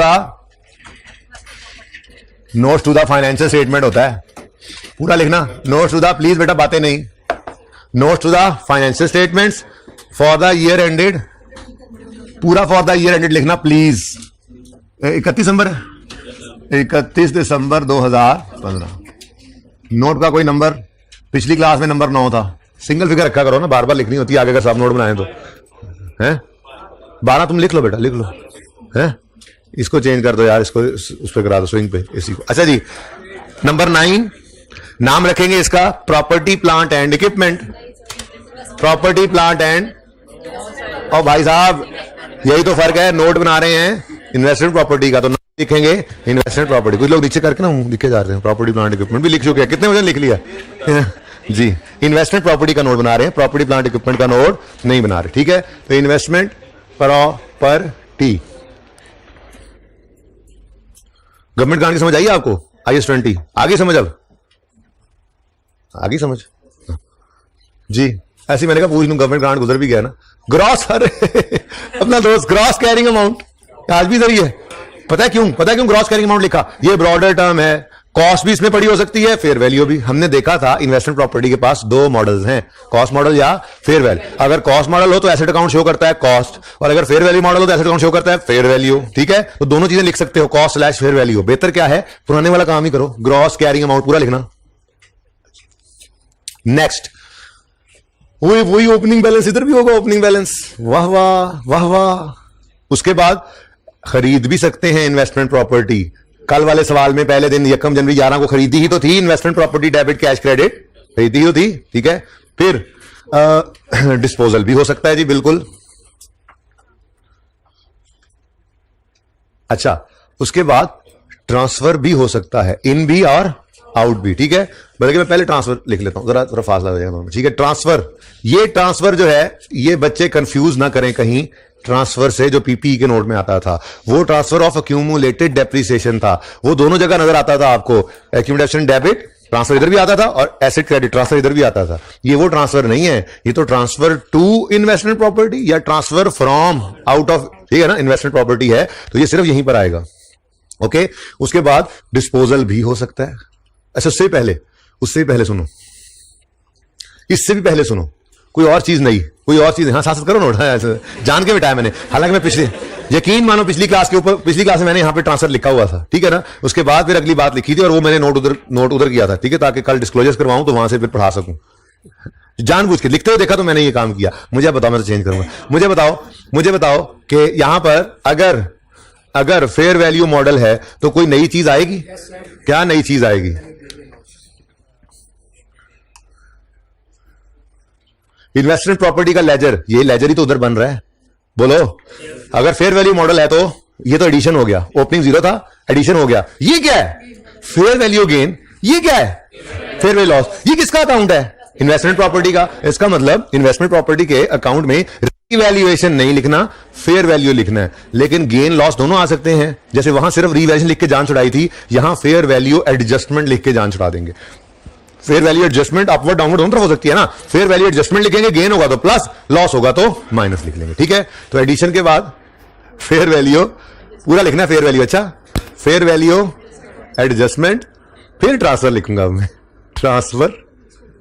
उसके बाद बिक भी सकता है, ये कल बेचकर भी देखा था, डिस्पोजल आज दोबारा भी बेचा था, और क्लोजिंग। अच्छा, अगली बात सुनो, अगर हमारे पास जितनी भी प्रॉपर्टीज पड़ी हैं सब की सब फेयर वैल्यू मॉडल पे हों तो नोट खत्म है, क्योंकि डेप्रिसिएशन तो होनी नहीं। ये देखो, यही था, डेप्रिसिएशन को तो एंट्री नहीं हो रही, ये क्लोजिंग ही फेयर वैल्यू शो कर रहा है। यही बैलेंस शीट में चला गया था, यही बैलेंस शीट में गया था, इधर देखो, ये 95 क्लोजिंग है 65, वही एसेट क्लोजिंग आ रहा है, नहीं आ रहा, मतलब नोट तो खत्म। लेकिन मसला ये होगा, अगर इस सवाल का नोट आपसे मांगेगा तो, अभी तक तो कभी नहीं मांगा, ठीक है, मांगेगा अगर इस सवाल का नोट, तो क्या करना पड़ेगा उसको, वो क्या करना चाहेगा, वो 3 4 5 प्रॉपर्टीज देके कहेगा उनमें से कि आपने साथ वालों को जगा दें जी, हर कोई अपने साथ वाले को देख ले, जो सो रहा हो जगा दे, नहीं जो सो रहा हो उसे जगाएं, ठीक है। अच्छा सुन ले, इन्वेस्टमेंट प्रॉपर्टी का सवाल तो 4 5 प्रॉपर्टीज देकर वो कहेगा इसमें से मिसाल के तौर पे एक प्रॉपर्टी पे कॉस्ट मॉडल है, बाकी सब के ऊपर फेयर वैल्यू मॉडल है। तो जिसके ऊपर अब कॉस्ट मॉडल होगा उसकी डेप्रिसिएशन भी आएगी, इसलिए आपको अगला सेक्शन भी बनाना पड़ ही जाना है। तो सवाल पढ़ के पता लग जाया करेगा, ठीक है। तो बहरहाल अगला देखना सेक्शन, देखना ओए होए एक्यूमुलेटेड डेप्रिसिएशन। और अगर कॉस्ट मॉडल वाली प्रॉपर्टी आपकी इंपेयर हो जाए तो एक्यूमुलेटेड इंपेयरमेंट भी। लेकिन वो अलग बात है कि सिर्फ कॉस्ट मॉडल वाली प्रॉपर्टीज पे ये सारी चीजें अप्लाई होगी, फेयर वैल्यू वाले मॉडल के तो नोट को यहीं पे खत्म कर देना चाहिए था, वहीं पे खत्म हो जाता है, ठीक है। Next, opening. अच्छा जी, तो देखे ट्रांसफर लिखूं इधर भी, ये भी ट्रांसफर, ये भी ट्रांसफर, ना ना ना ना ना ना, ये है ट्रांसफर टू पॉजिटिव होगा अगर इधर कोई चीज आई है, या फ्रॉम नेगेटिव होगा इन्वेस्टमेंट प्रॉपर्टी। ये असल ये कहानी है, ये पूरा आज लिख लो, चलो लिखना है तो आइंदा नहीं लिखना, पर्चे में इतना टाइम थोड़े। तो ट्रांसफर टू फ्रॉम, ठीक है, ट्रांसफर पता होना चाहिए उसको कि हमने ट्रांसफर किसको कहा है, ठीक है ना। इधर कोई ट्रांसफर नहीं, ठीक है। उसके बाद depreciation expense for the year आएगा। ट्रांसफर ट्रूसफर का तो चक्कर नहीं है, वो तो रीवैल्यूएशन वाली ट्रांसफर होती थी। हाँ, च्यूंग नक्का डिस्पोजल है, आपने देखा तना नचा, डिस्पोजल की डेप्शन यहां से माइनस हो सकती है, डिस्पोजल और क्लोजिंग। ये क्लोजिंग माइनस ये closing, book value,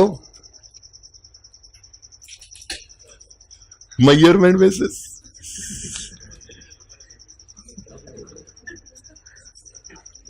depreciation method. No sir क्यों, जो कॉस्ट मॉडल पे होगा, मैंने कहा था 100% आइए 16,000, किसने कहा नो, क्यों भाई, कॉस्ट मॉडल वाले पे डेप्शन नहीं होगी ना, कोई मेथड तो होगा ना, कोई लाइव रेट तो होगा ना, लिखना है जी। डेप्रीसिएशन मेथड, रेट या लाइव, सुभान अल्लाह, कैसा नोट है, बिल्कुल वैसा ही है, ठीक है। बस 2 4 छोटी मोटी चीजें बदली हैं। एक तो ये चीज नवी आई है, और दूसरा ये चीज नवी आई है, बाकी सारा कुछ वैसे का वैसा ही है। ठीक है, सही हो गया। चले मल्टीपल प्रॉपर्टीज होंगी, मल्टीपल प्रॉपर्टीज होंगी, ये नोट बना पड़ा था आपके लिए, दोबारा बन रहा है जी। मल्टीपल प्रॉपर्टीज होंगी, क्या मल्टीपल प्रॉपर्टीज हैं? Islamabad property, Balochistan property, Karachi property, Lahore. एक पंजाब में, एक सिंध में, एक बलोचिस्तान में। ओ नाराज नहीं होना, ठीक है ना, कोई बात नहीं, अगली दफा मैं डाल दूंगा ये, ठीक है। आप इस्लामाबाद आप लोगों को तो है यार, देखो हम लोग तो ऐसे ही समझते हैं इस्लामाबाद केपीके में ही है, जब यहाँ लाहौर से जाना हो तो है, ठीक है ना। जब इस्लामाबाद पहुंचते हम कहते हैं लो जी मरी पहुंच गए, लो जी अब स्वाद पहुंच गए, एक तरह लगता है ना, ठीक है। अच्छा चल राजी कर लिया इनको भी मैंने जी। तो हाँ डाल नहीं थे, सवाल लंबा हो रहा था जिस ये सवाल लिया था ना जहां से भी। अच्छा जी सुने, अब मुझे 4 प्रॉपर्टी नजर आई हैं, इस्लामाबाद, बलोचिस्तान, कराची और लाहौर। तो इधर ये डाल दो, ऐसे अजीब ही लग रहा है।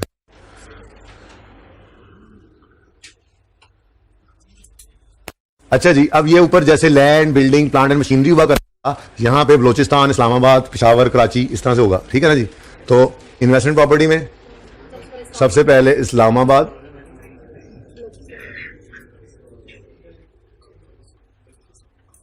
उसके बाद बलोचिस्तान,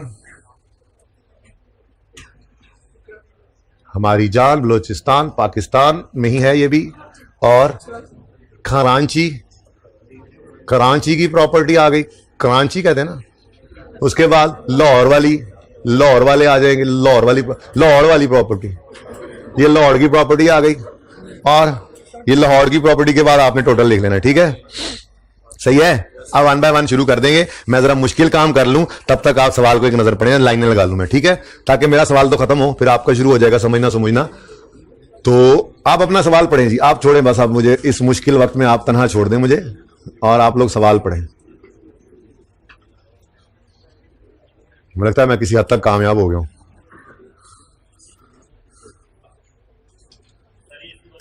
अच्छा जी, हुआ, बंद करवा देंगे।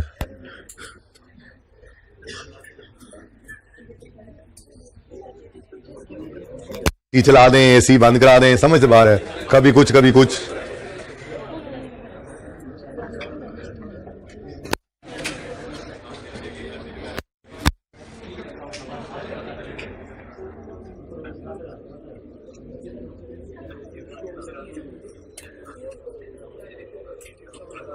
ले भाई, काम हो गया तमाम, नोट तैयार है, शुरू करते हैं अब। अ बिल्डिंग दैट सांप limited had constructed in Islamabad at a cost of 1000 had been on market for 2 years। Market के ऊपर रही, और मतलब फॉर सेल रही, ठीक है, फॉर सेल रही 2 साल, and was still not sold, लेकिन अभी तक बिकी नहीं है, ठीक है। तंग आ गए, उन्होंने कहा यकम मार्च पे, ऑन यकम मार्च 15 snake limited took it of the market, snake limited ने उसके ऊपर से फटी उतार दी, ठीक है, एंड लीज्ड, ये क्या यार, इधर हो जा यार, फिर तू इधर बैठा हो यार, इधर हो जा, जल्दी कर भाई, जल्दी कर भाई, सुने इधर, ये पहली लाइन में लिखा होगा snake limited is in construction industry, it construct buildings for resale, for leasing, for private use. Leasing का लफ्ज जान के सवाल में लिखा, ताकि आपको यह बताया जा सके कि अगर इस स्टैंडर्ड के अंदर लीज का लफ्ज नजर आए तो उसका मतलब होगा रेंट, ठीक है ना, ये याद रखना, ठीक है। तो भाई उन्होंने क्या किया, वैसे तो एडजस्टमेंट में बता भी दिया था ब्रैकेट के अंदर, लीज का मतलब क्या है, रेंट आउट। तो कह रहे हैं जी यकम मार्च को इन्होंने क्या किया, इन्होंने यकम मार्च को इन्वेंट्री में से इसको निकाल के किराए पर चढ़ाया, तो ये एंट्री बनेगी, investment property debit, inventory credit. अच्छा अब अगली बात, डिस्कशन सारी यही करते हैं, वहां प्रेजेंटेशन यार ऐसे ना करो यार, तुम नहीं जा सकते यार छोड़ के यार, ऐसे ना करो यार प्लीज यार, देखो प्लीज यार, जल्दी आ जाना है। अच्छा जी,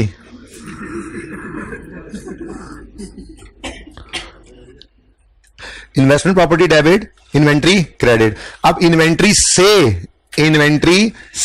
क्रेडिट हुई एक चीज और इन्वेस्टमेंट प्रॉपर्टी में आ रही है, तो इन्वेंट्री को क्या कहा था आईएस 40 ने, चलो जैसी करनी वैसी भरनी, करो फेयर वैल्यू पे, और उसने ये भाई को भी रोके दिखाया था, इसको जान बन जा, माजरत कर, हाँ देखो, जिंदगी में पहली बार सॉरी करवाया मैंने करवा के दिया, ठीक है। अच्छा जी, तो सुने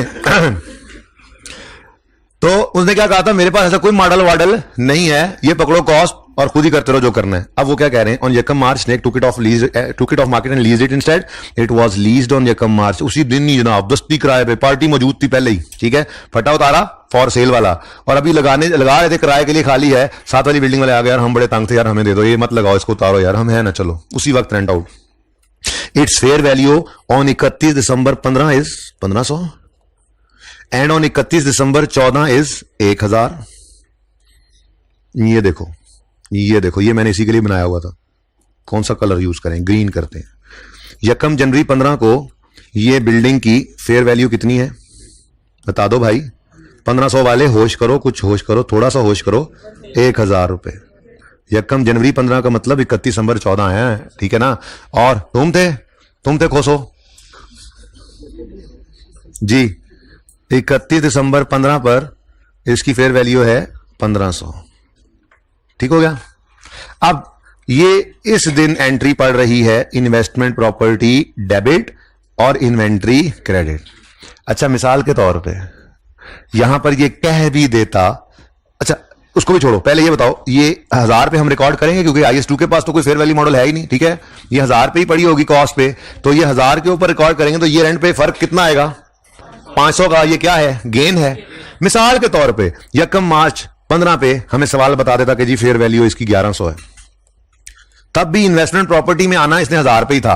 100 रुपए का गेन यहां रिकॉर्ड करते, फिर 1100 हो जाता, तो 1100 से ये कंपेयर करके 400 आता, तो अल्टीमेटली 500 पे पहुंचना था ना। इसलिए हम सुकून में रखते हैं खुद को, हम क्या कहते हैं, बस उसको कॉस्ट पे ले लो बेचारी इन्वेंट्री से, और वही हमारी डीम्ड कॉस्ट बन जाएगी। और जब ये रेंट पे फेयर वैल्यू के साथ कंपेयर करेंगे, फेयर वैल्यू मॉडल अगर है तो अल्लाह खैर सल्ला, वहां पे सब कुछ सेट हो जाएगा, ठीक है, सही है ना।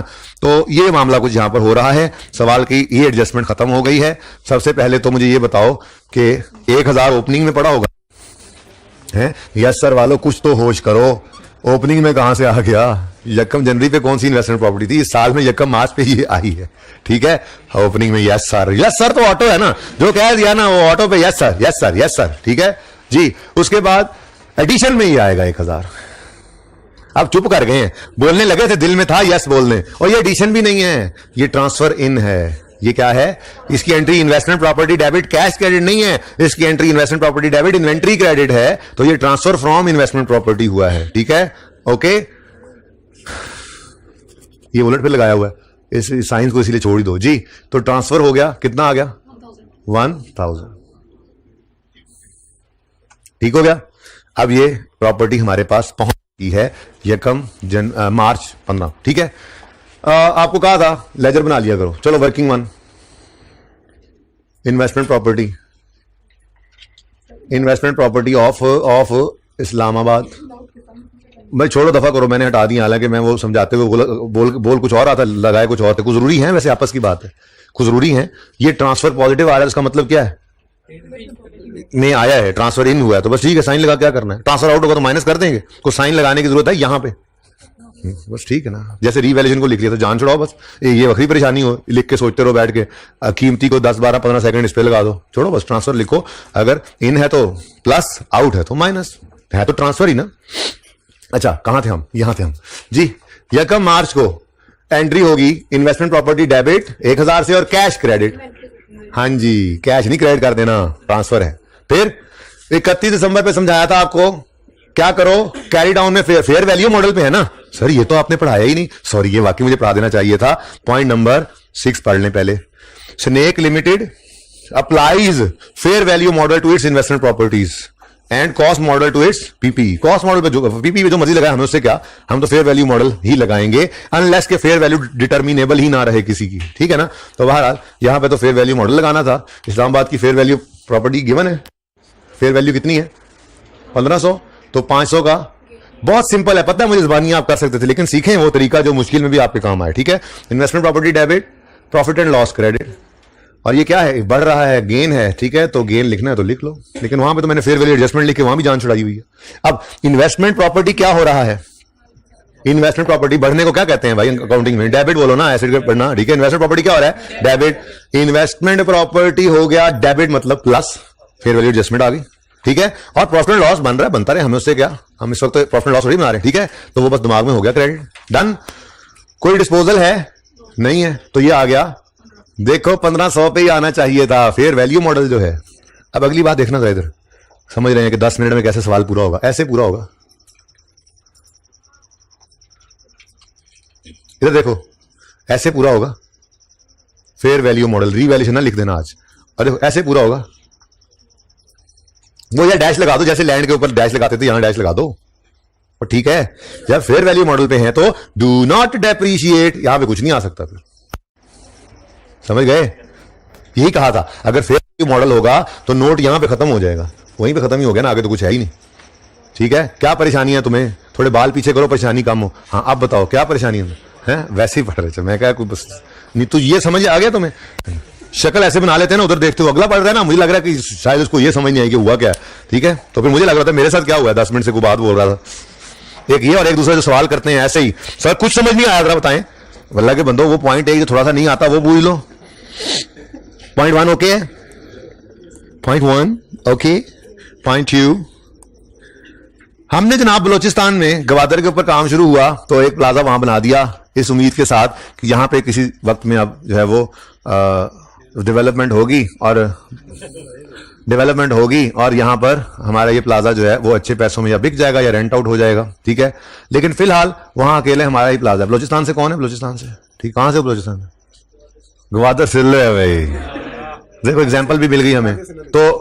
तो ये इसका भी बलोचिस्तान में गवादर से जरा हटके इसका गांव है, और इसके गांव के पास से जो सड़क गुजरती थी ना, हमने उसके ऊपर ये प्लाजा बनाया था कि हमने कहा कल को यहाँ पे गवादर करीब ही था, यहाँ पे जो है वो जरा डेवलपमेंट जब हो जाएगी तो ये अड्डे वाली जो है ना, वो अड्डे वाला प्लाजा बन जाएगा, यहाँ पे इनके गाँव का जो करीब जो है ये बड़ा एक स्टेशन सा बन जाएगा, और इस उम्मीद में हमने फिलहाल तो वहां प्लाजा बना दिया। लेकिन अभी वहां पे फेयर वैल्यू उसकी डिटरमिन नहीं हो सकती, क्योंकि फेयर वैल्यू तब हो जब कोई 2-4 प्लाजे और भी हों, आसपास को मार्केट हो, ठीक है। अभी तो वहां पे खेत खलियान ही हैं ज्यादा। अब फिलहाल हमने क्या किया, हमने कहा यार वहां पे जो गवादर के पोर्ट के ऊपर जो डेवलपमेंट चल रही है, वहां पे जो लोग काम कर रहे हैं, ठीक है, चाइना के, पाकिस्तान के, जहां जहां से भी हैं, ठीक है, उन लोगों को किराए पे दे दिया। अब वो रेंटल्स आ रहे हैं, ठीक है। अब है तो ये इन्वेस्टमेंट प्रॉपर्टी, लेकिन सवाल ने कह दिया कि इसकी फेयर वैल्यू डिटर्मिनेबल ही नहीं है, ठीक है। इसमें अस्तगफिरुल्लाह क्या बात है, नहीं है। वो FAR 2 के अंदर ना एक बायोलॉजिकल एसिड एक्सटेंडेड है, ठीक है, उसमें वो जानवरों के बारे में ऐसे, तो वहां पे बच्चों को एग्जाम्पल दिया था कि आपने इथोपिया से एक बकरा मंगवा लिया। अब आप गुजरांवाला के रिहायशी हैं, आप सुबह सवेरे वहां पे निकलते हैं, उसकी वॉक भी करवाते हैं, खुद भी वॉक करते हैं, इथोपियन बकरा है। अब आप उस बकरे को देखते हैं और बकरा आपको देखता है, लोगों से आप पूछते हैं कि इसकी कितनी कीमत होगी, वो देख के कहते हैं यार हम तो कुछ नहीं कह सकते। अब चाहे आपकी नजर में उसकी कीमत लाखों है, लेकिन लोगों की नजर में उसकी कोई कीमत क्यों नहीं है, क्योंकि इथोपियन बकरा है ही सिर्फ आपके पास। तो IS 41 बड़ी सख्ती करता है कि आपने बायोलॉजिकल एसिड की फेयर वैल्यू निकालनी हो, कहता है मैं ये मान नहीं सकता कि फेयर वैल्यू नहीं है, लेकिन फिर भी वो कहता है एंड पे जाके अगर ऐसा कभी हो ही जाए इथोपियन बकरा, ठीक है, तो फिर कॉस्ट मॉडल पे आ जाओ। Same is the case here. नीचे क्या लिखा उसने, इन्वेस्टमेंट प्रॉपर्टीज के लिए फेयर वैल्यू मॉडल यूज करते हैं, ठीक है, लेकिन इस प्रॉपर्टी की फेयर वैल्यू डिटर्मिनेबल ही नहीं है। जब डिटर्मिनेबल नहीं है तो फिर मजबूरी है, फिर कॉस्ट मॉडल ही है, उसी को ही फॉलो करेंगे। ये स्टैंड लिखा हुआ है, अगर फेयर वैल्यू मॉडल पर हो, सारी प्रॉपर्टीज को फेयर वैल्यू मॉडल पर रखना होता है फिर, ठीक है ना। फेयर वैल्यू मॉडल पे हो और किसी एक की डिटर्मिनेबल ही नहीं है तो कॉस्ट मॉडल पे रख लो। कुछ एडिशनल डिस्क्लोजर्स देने पड़ेंगे आपको, अंग्रेजी में लिख के बता दोगे जी। बेटा नहीं, कॉस्ट को फेयर वैल्यू नहीं कह सकते, उसकी वजह यह है कि 15 में खड़े हैं और अभी ये कहेगा 12 में बनाया था, ठीक है ना। हाँ, सवाल बताएगा। अब ये ना कहना सवाल छोड़ के पेपर रख के जा रहे हो, मैं जा रहा हूं एग्जामिनर से पूछने क्यों भाई, क्यों नहीं डिटर्मिनेबल, क्यों नहीं डिटर्मिनेबल। यार सवाल ने क्या डिटर्मिनेबल नहीं है तो नहीं है, ठीक है। तो क्या कहता है, the fair value of a building in Balochistan, जो कि रेंटेड आउट टू टेनेंट्स है, यानी कि इन्वेस्टमेंट प्रॉपर्टी ही है, has never been determinable and this building was completed on 1 January 2012 at a cost of 5000. Its life is 10 years, residual value is 1000. Both estimates have remained unchanged, ठीक है। अल्लाह नहीं बचाया जी। तो काफी बकाया सोच रखा करो जी। क्या कह रहा था मैं, क्या कह रहा था, कॉस्ट मॉडल लगेगा क्योंकि फेयर वैल्यू टर्मिनेबल नहीं है। अब 1 जनवरी 12 पे हमने इसको 5000 का खरीदा था और लाइफ 10 साल थी, 1000 रेजिडुअल वैल्यू है, और हम इस वक्त खड़े हैं 31 दिसंबर 15 वाले साल में, ठीक है। तो सबसे पहले तो मुझे ओपनिंग्स चाहिए होंगे, इसके ओपनिंग होंगे नहीं होंगे। अब ओपनिंग निकालने के लिए 1 जनवरी 15 की बजाय आदत है ना, आदत वही पूरी करो, 31 दिसंबर 14 पे खुद को लाके खड़ा कर देंगे और यहां पे आकर हम पूछेंगे सवाल से कि ये रीवैल्यू तो नहीं, चुप चुप रीवैल्यू आई 16 चल रहा है, चुप करके कॉस्ट मॉडल लगाओ। हमने कहा अच्छा सॉरी यार सॉरी। फिर हमने क्या कहना है, हाँ जी कॉस्ट ही होनी है क्योंकि मॉडल कौन सा है, कॉस्ट, तो कॉस्ट ही होनी है। तो 31 दिसंबर 14 की जो कॉस्ट है वो यकम जनवरी 15 पर ओपनिंग कॉस्ट बनेगी, कितनी बनेगी? 5000 सवाल में गिवन है, गिवन है नहीं गिवन? ठीक है। अब एक्यूमुलेटेड डेप्शन भी ओपनिंग होगी इसकी, इसके लिए वर्किंग 2 कर लेते हैं। ये मैंने वर्किंग 1 से निकाला है, ठीक है। कैसे यार? वेरी सिंपल, कॉस्ट है 5000 माइनस 1000 क्यों करवाया? सवाल खामोश है तो मेथड लगाना है straight line. Straight line method में कॉस्ट माइनस रेजल्ट वैल्यू करते हैं। लाइफ कितनी है? 10 साल। ये तो पहली क्लास में ही वापस चलेंगे यार। और कितना आसान हो कोई टॉपिक आपका, खुद बताओ कि आप 60वें लेक्चर में फिर पहले दूसरे लेक्चर पहुंचे हुए हो, हैं? और कितना आसान हो कोई स्टैंडर्ड। जी बोले। ये तो 1 साल की डेप्शन आ गई। ये क्या आ गई? 1 साल की डेप्रिसिएशन। ठीक है, इसका आंसर क्या आता है? ये मैंने इसलिए लिख लिया कि बाद में ये भी काम करना है, मैंने दोबारा वर्किंग नहीं करूंगा। ठीक है, 401 साल की डेप्शन आ गई इनटू, अब यकम जनवरी 12 को ये खरीदी थी, कंस्ट्रक्ट की थी, जो भी किया था, तो 31 दिसंबर 12, 13, 14, कितने साल गुजर गए? 3 साल गुजर गए। तो 1200 is the accumulated depreciation as on 31 December 14, और ये बनेगा यकम जनवरी 15 का ओपनिंग।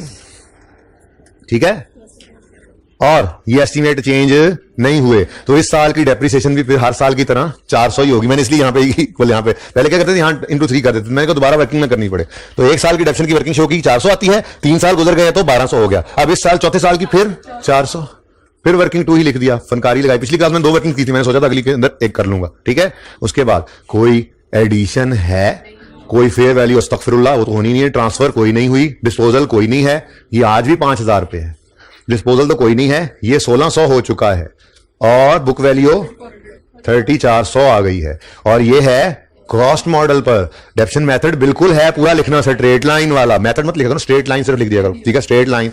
लाइफ यूज की है 10 ईयर्स। नोट है जी, ये है नोट, ये है IS 40 बस। हाँ जी स्टूडेंट, सवाल है कोई? ये बस कहा है किसी ने? ओके बस। नेक्स्ट, ऑन 30 सितंबर 15, ऑन 30 सितंबर 15 हमारे साल में 30 सितंबर 15 पे snake evicted the tenants from building in Karachi. Karachi से उन्होंने किराएदारों को निकाल दिया। ठीक है, and moved its head office into building instead. क्या कह रहे हैं जी? और खुद ले गए अपने हेड ऑफिस को उधर। तो IS 40 था पहले, IS 16 में ट्रांसफर। एंट्री क्या बनेगी? IS PPE debit, investment property credit. लेकिन इस दिन की फेयर वैल्यू पर लाना पड़ेगा, गेन लॉस रिकॉर्ड करना पड़ेगा, और फिर यहां से दे देंगे हम आगे 16 को, वो जाने उसका काम। अब पढ़ते हैं ऑन 30 सितंबर 15, इसी के अंदर इसी को यूज कर लेते हैं। ये 30 सितंबर 15 पे क्या हुआ? 30 सितंबर 15 पे क्या हुआ? On this day the fair value was 4000। इस दिन कितनी फेयर वैल्यू थी? 4000। 4000। ठीक है जी, ये इस दिन की क्या है? Fair value. Done. Next, the remaining useful life was 5 years and result value is 500। इसका क्या करें बेटा? मेरे ख्याल से ना हमारे इस सवाल की हद तक ये इररिलेवेंट है। उसकी वजह यह है कि ये उसने IS 16 के लिए डाटा दिया है, IS 16 के अंदर इसको डेप्रिसिएट करना है, क्योंकि कॉस्ट मॉडल यूज करते हैं यार। IS 16 जाने उसका काम जाने, हमने तो PPE का नोट बनाना ही नहीं है, हम तो इन्वेस्टमेंट प्रॉपर्टी का नोट बना रहे हैं। ठीक है, अच्छा, the fair value of building was 3000 on 31 December 14। इस दिन कितनी थी इसकी फेयर वैल्यू? 3000। अब ये 3000 फेयर वैल्यू मॉडल पे ही है ना ये, तो ये 3000 इधर देखना देखना देखना देखना, कराची की बिल्डिंग ये ओपनिंग डेट पर पड़ी है कि नहीं पड़ी है? इज है। ठीक है, लाइंग इज पड़ी है। ओके, ठीक है ना? ओपनिंग में है कि नहीं है? ओपनिंग की फेयर वैल्यू, उस दिन की फेयर वैल्यू यही थी, इसमें पड़ी है। अब 30/9 पे इसने क्या होना है? बिकना है। तो बिकने वाले दिन इसकी फेयर वैल्यू है 4000। उठाकर लाओ इसे 4000 पे, कितना बढ़ा लो? 1000। कितना बढ़ा लो? 1000। 1000 से इन्वेस्टमेंट प्रॉपर्टी को बढ़ाना है या कम करना है? बढ़ाना है। एसेट को बढ़ाने पर डेबिट करते हैं, क्रेडिट करते हैं? डेबिट। तो ये इन्वेस्टमेंट प्रॉपर्टी हो गई। ये एडिशन तो कोई नहीं हुआ। 1000 से पहले ट्रांसफर पे, पहले फेयर वैल्यू तो ले आओ पॉइंट ट्रांसफर। ये 1000 की एंट्री क्या हुई है? ये फेयर वैल्यू एडजस्टमेंट हो रही है। उठाकर ले गए इसको 4000 पे, investment property debit, profit and loss credit हो गया। अब ये प्रॉपर्टी कितने पे आ चुकी है? 4000 पे। अब इस दिन क्या करो? निकालो इसको यहां से, एंट्री करो इन्वेस्टमेंट प्रॉपर्टी क्रेडिट, डेबिट जो मर्जी होता रहे हमें से, क्या वैसे PPE डेबिट हो रहा है। ठीक है, तो 4000 को ट्रांसफर कर दो, और इधर लाइनें ऊपर को चली गई, थोड़ी सी डिस्पोजल की जगह नहीं बची, थोड़ा सा इसको री इंजीनियर कर देते हैं जी। डिस्पोजल है कोई सवाल में? नहीं है। ठीक है, तो क्लोजिंग कितना आ गया? वैसे 0 हो गया, ट्रांसफर आउट हो गया। अगर ये पड़ा भी होता है एसेट तो इधर यही होना था, लेकिन एसेट तो पड़ा ही कोई नहीं है, वैसे ही कुछ नहीं बचा। ठीक है, एसेट पड़ा भी होता तो फेयर वैल्यू मॉडल था। ठीक है, तो यहां पर तो कुछ ना आया, और यहां पे भी अल्लाह माफ करे कुछ नहीं है, लेकिन यहां पे लिखना फिर भी जरूरी है। क्यों? ओपनिंग में एक चीज पड़ी थी ना, बोलो, तो उसके बारे में बताओ वो किस मॉडल पे थी? Fair value model. फिर क्या एडॉप्शन रेट था, क्या लाइफ थी, ये तो फिर होता ही नहीं। समझ गए? Okay, the last one is, अब उसको नीचे करके यहां पे सॉल्व कर लेते। लास्ट वन इज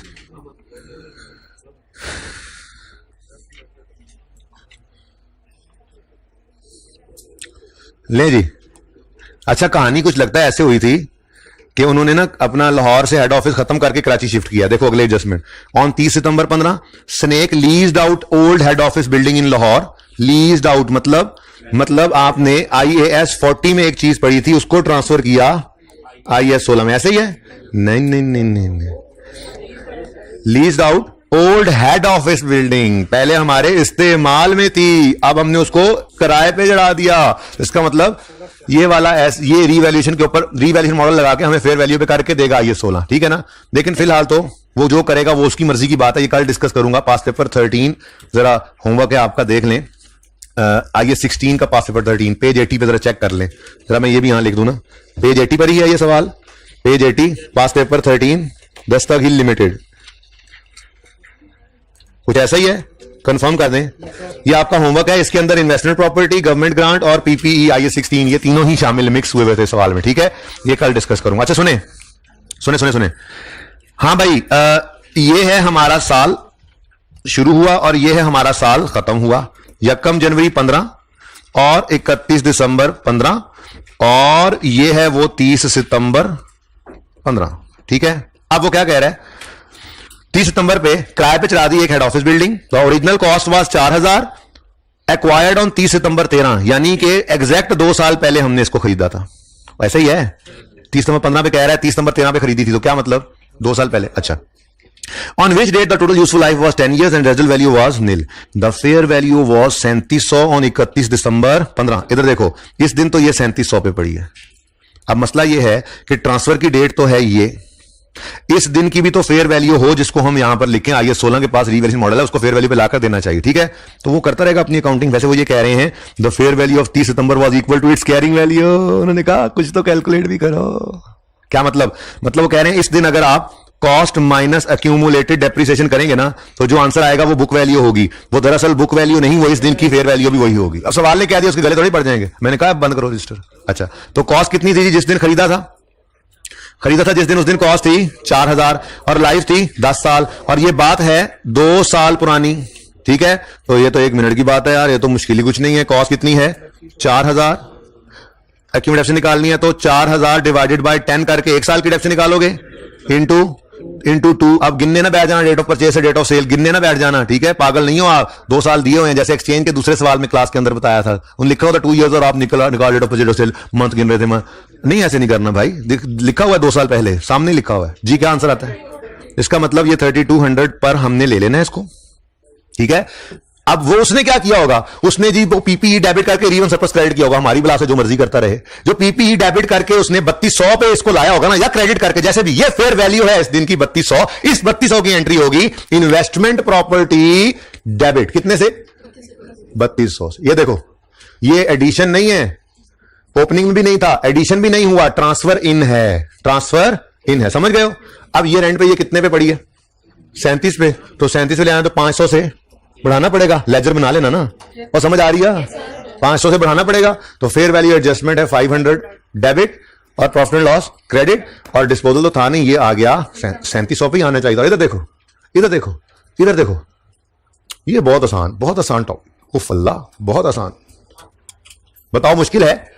तो बोझ मेरा उतर चुका है, बाकी थोड़ी बहुत बातें इसकी हल्की फुल्की करते रहेंगे। कल डिस्क्लोजर्स पढ़ाऊंगा, क्योंकि ये सवाल मैंने यहां पर नोट किया था पिछली क्लास में, ताकि कल आपको डिस्क्लोजर्स पढ़ाते हुए मैं ये सामने रख सकूं। तो कल इंशाल्लाह डिस्क्लोजर्स को देखकर पढ़ेंगे। वैसे जो डिस्क्लोजर्स बुक में लिखे हुए हैं ना, अगर आप वो पढ़ें आप पढ़ लेंगे, ठीक है।